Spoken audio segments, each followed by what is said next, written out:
నాగర్ కర్నూలు జిల్లా అచ్చంపేట నియోజకవర్గం పరిధిలోని రంగాపురం గ్రామ శివార్లో ప్రసిద్ధి చెందిన శ్రీ ఉమామహేశ్వర స్వామివారిని భక్తి శ్రద్ధలతో దర్శించుకున్నారు పర్యాటక సాంస్కృతిక శాఖ మంత్రి చూపల్లి కృష్ణారావు, వైద్య ఆరోగ్య శాఖ మంత్రి దామోదర్ రాజనరసింహ మరియు ఉమ్మడి జిల్లా ఎమ్మెల్యేలు దర్శించుకున్నారు. ఆలయానికి విచ్చేసిన మంత్రులకు జిల్లా కలెక్టర్ బాదావత్ సంతోష్, జిల్లా SP Vaibhav Raghunath, Gaikwad forest DFO Rohit, అటు ఆలయ అధికారులు, పండితులు స్వాగతం పలికారు. అనంతరం స్వామివారికి వేద పండితులు ప్రత్యేక పూజలు నిర్వహించి తీర్థ ప్రసాదాలు అందజేశారు. అనంతరం మంత్రి జూపల్లి కృష్ణారావు మాట్లాడుతూ శ్రీ ఉమామహేశ్వర ఆలయానికి వచ్చే భక్తుల సౌకర్యార్థం ఆలయాన్ని మరింత అభివృద్ధి పరచడం కోసం ప్రభుత్వ పరంగా 50 లక్షల నిధులను మంజూరు చేస్తున్నట్లుగా వారు మీడియా ముఖంగా తెలిపారు.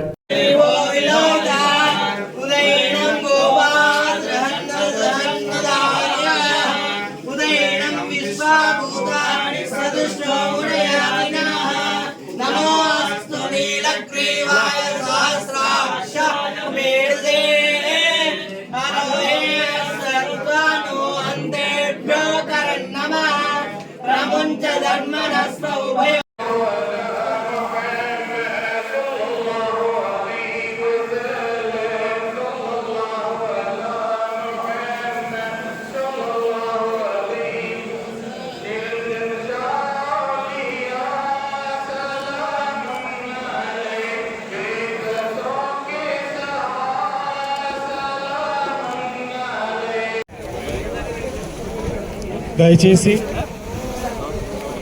తమ తమ మొక్కల దగ్గర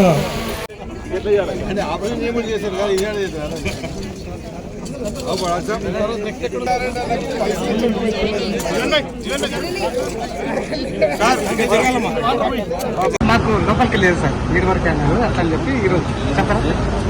ఈరోజు టూరిజం పైన స్టడీ చేయడం కోసమే నల్లబల బాధించుకుంటున్నాము. ఎక్కడెక్కడ ఏమేమి అవకాశాలు వాటన్నిటిని పరిశీలించి ఇలా 14 నియోజకవర్గాలు ఉన్నటువంటి శాసనసభ్యులందరూ కూడా ఇక్కడికి రావడం జరిగింది. చిన్నగా దాంతో పాటుగా వివిధ డిపార్ట్మెంట్ అధికారులు, జిల్లా కలెక్టర్ గారు, ఇతర అధికారులు రావడం.